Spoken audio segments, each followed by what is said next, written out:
इस देश में कई राजनीतिक घटनाएं एक साथ तेजी से घटित होती हुई नजर आ रही है और इस बीच आज की एक बड़ी खबर लेकर मैं आपके सामने आया हूं।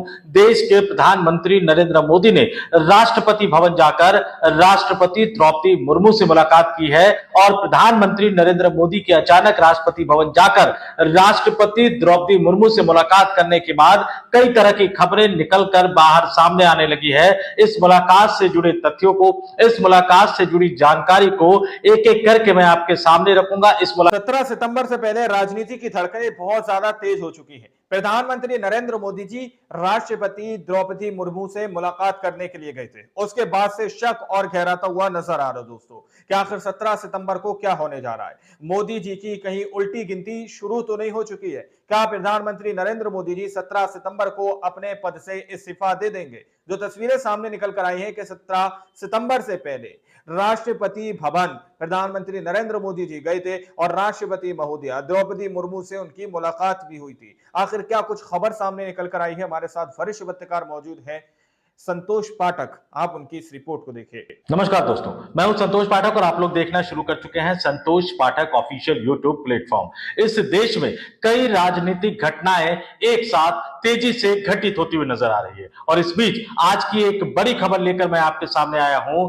देश के प्रधानमंत्री नरेंद्र मोदी ने राष्ट्रपति भवन जाकर राष्ट्रपति द्रौपदी मुर्मू से मुलाकात की है और प्रधानमंत्री नरेंद्र मोदी के अचानक राष्ट्रपति भवन जाकर राष्ट्रपति द्रौपदी मुर्मू से मुलाकात करने के बाद कई तरह की खबरें निकलकर बाहर सामने आने लगी है। इस मुलाकात से जुड़े तथ्यों को, इस मुलाकात से जुड़ी जानकारी को एक एक करके मैं आपके सामने रखूंगा। इस मुलाकात की तस्वीर भी मैं आपको दिखाऊंगा। हालांकि 21 जुलाई को उपराष्ट्रपति, उस समय के उपराष्ट्रपति जगदीप धनखड़ साहब के राष्ट्रपति द्रौपदी मुर्मू से मुलाकात की तस्वीर तो सामने नहीं आई है, लेकिन प्रधानमंत्री नरेंद्र मोदी और राष्ट्रपति द्रौपदी मुर्मू की मुलाकात की तस्वीर भी सामने आई है, जो मैं आपके स्क्रीन पर दिखाऊंगा। लेकिन संक्षेप में पहले मैं आज दिन भर के घटनाक्रम के बारे में आपको बता देता हूं। कल अमेरिका के राष्ट्रपति डोनाल्ड ट्रंप ने जिस तरह से भारत को लेकर अच्छी अच्छी बातें कही, तो लगातार मई के महीने के बाद अमेरिकी राष्ट्रपति डोनाल्ड ट्रंप के बयानों पर चुप नजर आने वाले प्रधानमंत्री नरेंद्र मोदी ने भी सोशल मीडिया पर पोस्ट करके बाकायदा अमेरिका के राष्ट्रपति का आधिकारिक ट्विटर हैंडल और डोनाल्ड ट्रंप के आधिकारिक ट्विटर हैंडल को टैग करते हुए पोस्ट किया। कई तरह की बातें निकलकर सामने आई। इस बीच मैंने अपनी एक स्टोरी में आपको बताया कि कल किस तरह से भारत के सबसे सर्वोच्च सैन्य अधिकारी यानी chief of defence staff general Anil Chauhan ने चीन को सबसे बड़ी चुनौती बताया, जिसको लेकर अखिलेश यादव कटाक्ष करते हुए नजर आए।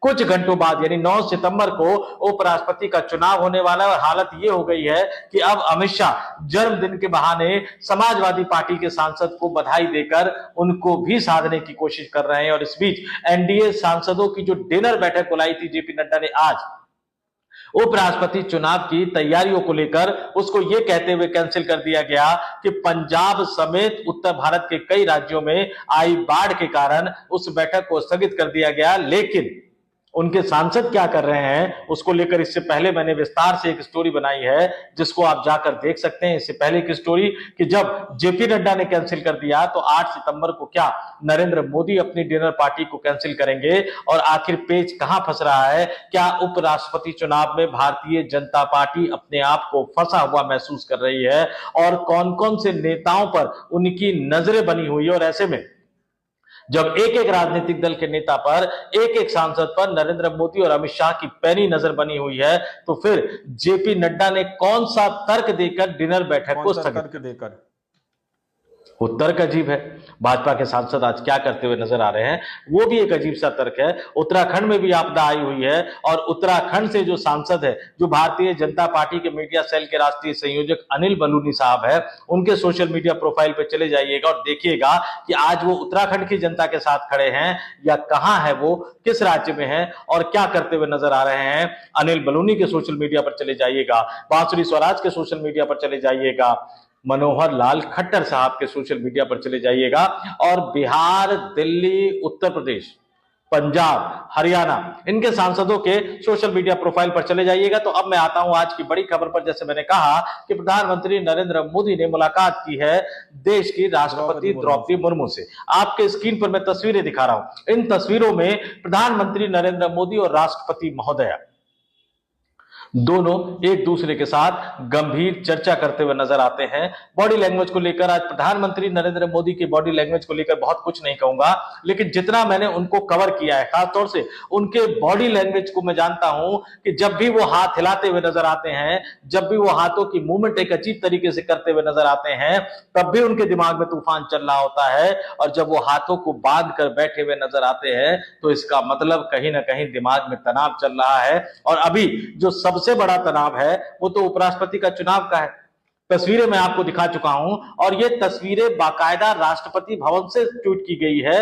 आपके स्क्रीन पर प्रेसिडेंट ऑफ इंडिया यानी राष्ट्रपति भवन का जो ऑफिशियल एक्स अकाउंट है, जिसको पहले ट्विटर के नाम से जाना जाता था, वो जो पोस्ट किया गया है वो आपके स्क्रीन पर दिखा रहा हूं। ये 6 सितंबर को 6:15 पर पोस्ट किया गया है और इसमें क्या लिखा गया है? Prime minister Shri Narendra Modi called on president Droupadi Murmu at Rashtrapati Bhavan. इस तस्वीर को शेयर किया गया है, लेकिन आज तक ये पता नहीं लग पाया कि 21 जुलाई को जगदीप धनखड़ साहब अपना इस्तीफा सौंपने के लिए राष्ट्रपति भवन गए थे या नहीं गए थे। राष्ट्रपति द्रौपदी मुर्मू से मुलाकात करके अपना इस्तीफा उन्होंने सौंपा था या नहीं सौंपा था, क्योंकि 2 आरटीआई दायर की गई थी। एक आरटीआई जो दायर की गई थी अजय बोस साहब ने, वो राष्ट्रपति सचिवालय में दायर की थी। एक आरटीआई उपराष्ट्रपति सचिवालय में दायर की थी। उपराष्ट्रपति सचिवालय ने भी वो आरटीआई राष्ट्रपति सचिवालय को फॉरवर्ड कर दी। तो एक आरटीआई का जवाब राष्ट्रपति सचिवालय ने दिया कि 21 जुलाई को मुलाकात के बारे में उनके पास कोई जानकारी नहीं है, और दूसरी आरटीआई का जवाब दिया कि हां मुलाकात हुई थी। तो कौन सा जवाब सच है, कौन सा जवाब गलत है? फोटो क्यों सामने नहीं आई? क्या कहानी हमें बताई गई? किस तरह के किस्से हमें बताए गए? ये तमाम कयास है। विस्तार से मैंने कुछ दिन पहले ये स्टोरी बनाई थी, जो सबसे पहले आई थी जब ये खबर निकलकर आई थी 2 अलग अलग आरटीआई को लेकर। आप जाकर उस पर देख सकते हैं। तो उपराष्ट्रपति, उस समय के उपराष्ट्रपति जगदीप धनखड़ के साथ मुलाकात की कोई तस्वीर नहीं आई, लेकिन आज देश के प्रधानमंत्री नरेंद्र मोदी के साथ राष्ट्रपति द्रौपदी मुर्मू के मुलाकात की तस्वीरें आई। और इस मुलाकात को उपराष्ट्रपति चुनाव के लिहाज से बहुत ज्यादा महत्वपूर्ण माना जा रहा है, क्योंकि 9 सितंबर को उपराष्ट्रपति के लिए मत डाले जाएंगे। कौन बनेगा देश का अगला उपराष्ट्रपति, कौन जीतेगा देश के उपराष्ट्रपति का चुनाव, ये 9 सितंबर को तय होगा। और कौन तय करेंगे? ये लोकसभा और राज्यसभा के जो तमाम सांसद हैं वो मिलकर तय करेंगे। और कौन कौन से सांसद तय करेंगे, कौन कौन से नेता तय करेंगे? कुछ नेताओं ने अपने अपने पाले तय कर लिए हैं, लेकिन फिर भी मैं जरा आपको बताता चलूं कि एनडीए गठबंधन 240 सांसद बीजेपी के पास है, और वो चंद्रबाबू नायडू, नीतीश कुमार जैसे सहयोगी दलों के समर्थन पर टिकी हुई है। तो एनडीए गठबंधन के उम्मीदवार की जीत यानी राधा कृष्णन साहब के उम्मीदवार की जीत तभी सुनिश्चित होगी जब भारतीय जनता पार्टी के तमाम सांसद वोट करें और एनडीए के उम्मीदवार के पक्ष में वोट करें। तेलुगु देशम पार्टी यानी चंद्रबाबू नायडू के लोकसभा के 16 सांसद और राज्यसभा के 2 यानी 18 सांसद एनडीए उम्मीदवार को वोट करें। नीतीश कुमार की पार्टी के लोकसभा के 12, राज्यसभा के 4 जो है वो एनडीए के उम्मीदवार राधाकृष्णन साहब को वोट करें। शिवसेना एकनाथ शिंदे की पार्टी के सांसद, चिराग पासवान की पार्टी के सांसद, जनसेना पार्टी पवन कल्याण की पार्टी के सांसद, एचडी देवगौड़ा की पार्टी के 2 सांसद, अजीत चौधरी जयंत सिंह की पार्टी के 2 लोकसभा सांसद और वो भी एनडीए उम्मीदवार को वोट करे। अजीत पवार का 1 सांसद वो वोट करे एनडीए उम्मीदवार को। अजीत पवार के जो सांसदों की संख्या है लोकसभा और राज्यसभा, लोकसभा में 1, राज्यसभा में 3, यानी अजीत पवार के 4 सांसद एनडीए गठबंधन के उम्मीदवार को वोट करे। अपना दल की जो सांसद है अनुप्रिया पटेल, जो कि केंद्र में मंत्री हैं, वो एनडीए गठबंधन के उम्मीदवार को वोट करे। तभी जाकर एनडीए गठबंधन के उम्मीदवार यानी सीपी राधाकृष्णन साहब की जीत सुनिश्चित होगी। लेकिन आज जो डिनर बैठक बुलाई गई थी एनडीए सांसदों की, वो रद्द कर दी गई। क्यों रद्द कर दी गई वो मैं बता चुका हूं आपको।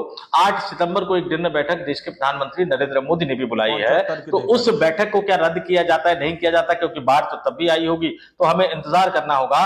लेकिन उपराष्ट्रपति के चुनाव से पहले, उपराष्ट्रपति पद के लिए होने वाले चुनाव के मतदान से पहले राष्ट्रपति द्रौपदी मुर्मू से मिलकर नरेंद्र मोदी ने एक बार फिर से राजनीतिक सरगर्मियां बढ़ा दी हैं। आपको बता दूं कि प्रधानमंत्री नरेंद्र मोदी हाल ही जापान और चीन के अपने दौरे से वापस लौटे हैं, और चीन में जिस तरह से शी जिनपिंग के साथ संबंधों की एक नई कहानी लिखने की कोशिश करते हुए नजर आए, उनके खुद CDS chief of defence staff ने गोरखपुर की धरती से योगी आदित्यनाथ के मंच पर मौजूदगी में सीधा सीधा बता दिया कि चीन एक बड़ी चुनौती है, चीन एक बड़ा खतरा है। तो प्रधानमंत्री नरेंद्र मोदी की विदेश नीति अपने आप सवालों के घेरे में आ जाती है। कई तरह के सवाल उठते हुए नजर आते हैं। आमतौर पर एक परंपरा होती है कि प्रधानमंत्री नरेंद्र मोदी जब भी विदेश दौरे से आते हैं तो वो राष्ट्रपति भवन जाते हैं, राष्ट्रपति से मुलाकात करते हैं। क्यों? क्योंकि इस देश की सेना के तीनों अंगों की जो सर्वोच्च कमांडर होती हैं वो राष्ट्रपति होते हैं। सर्वोच्च संवैधानिक पद है। अब पता नहीं प्रधानमंत्री नरेंद्र मोदी राष्ट्रपति महोदया को यह बता पाते हैं कि नहीं बता पाते कि अमेरिका से रिश्ते क्यों खराब हो गए। उसमें गौतम अडानी साहब का क्या रोल है, क्या भूमिका है, और चीन से वो रिश्ते जो बना रहे हैं और जो गोदी मीडिया जिसका महिमा मंडन कर रही है, तो क्या चीन ने हमें भरोसा दिया कि वो भारत की सीमा में घुसपैठ नहीं करेगा? क्या चीन ने भरोसा दिया कि पाकिस्तान को वो डांटेगा, आतंकवाद के लिए सबक सिखाएगा आतंकवाद के लिए? क्या चीन ने हमें भरोसा दिया कि भारत के हितों के खिलाफ काम नहीं करेगा? तालिबान के मंत्री तालिबान के साथ भारत के रिश्ते सुधर रहे हैं। तालिबान के मंत्री जो हैं वो भारत की यात्रा पर आने वाले थे, लेकिन खबर आई है कि उनको यात्रा की इजाजत नहीं मिली है क्योंकि संयुक्त राष्ट्र के प्रतिबंध वाले सूची में वो है और पाकिस्तान उसका मुख्य अहम सदस्य है। पाकिस्तान ने मना कर दिया तो तालिबान के उन मंत्री साहब को भारत आने की इजाजत नहीं मिली संयुक्त राष्ट्र की तरफ से। तो कूटनीतिक रूप से पाकिस्तान जैसा देश आप पर भारी पड़ता हुआ जा रहा है। हमारी बहादुर सेना ने पाकिस्तान को सबक सिखाया, पुरजोर तरीके से सबक सिखाया, लेकिन कूटनीतिक मोर्चे पर आप सेना की बहादुरी से मिली कामयाबी को गवाते। तो आप लोगों ने इस वीडियो को शुरू से आखिर तक देखा। वीडियो के अंदर साफ तौर पर बात की गई है कि किस तरह से प्रधानमंत्री नरेंद्र मोदी जी राष्ट्रपति भवन 17 सितंबर से पहले पहुंचे और द्रौपदी मुर्मू जी से उनकी मुलाकात भी हुई है। वहीं पर जगदीप धनखड़ को लेकर भी बहुत सारी बातें की गई है कि जगदीप धनखड़ ने अपने पद से इस्तीफा दिया, लेकिन राष्ट्रपति के साथ उनका कोई फोटो सामने निकलकर नहीं आया। जैसा कि उपराष्ट्रपति जगदीप धनखड़ जब इस्तीफा देते तो इस्तीफा देते वक्त का फोटो राष्ट्रपति द्रौपदी मुर्मू के साथ सामने निकल कर आता। दोस्तों, तो ये अपने आप में बहुत बड़ी बातें हैं। क्या आखिर क्या कुछ पर्दे के पीछे चल रहा है? क्या 17 सितंबर को लेकर इस तरह का सस्पेंस क्रिएट किया जा रहा है कि मोदी जी अपने पद से इस्तीफा देंगे? क्या इसी सिलसिले में मोदी जी राष्ट्रपति के भवन गए थे? द्रौपदी मुर्मू से, राष्ट्रपति द्रौपदी मुर्मू से उन्होंने मुलाकात की थी, या विषय कुछ और है, या मामला कुछ और है जो जनता से छुपाया जा रहा है? गोदी मीडिया उस तस्वीर को आप लोगों तक नहीं पहुंचा रहा। आप लोगों ने इस रिपोर्ट को देखा सुना, आप लोग इस रिपोर्ट के बारे में क्या सोचते हैं, क्या समझते हैं? अपनी राय कमेंट सेक्शन में जरूर दीजिएगा। मिलते हैं अगली वीडियो में, जब तक के लिए जय हिंद, जय भारत।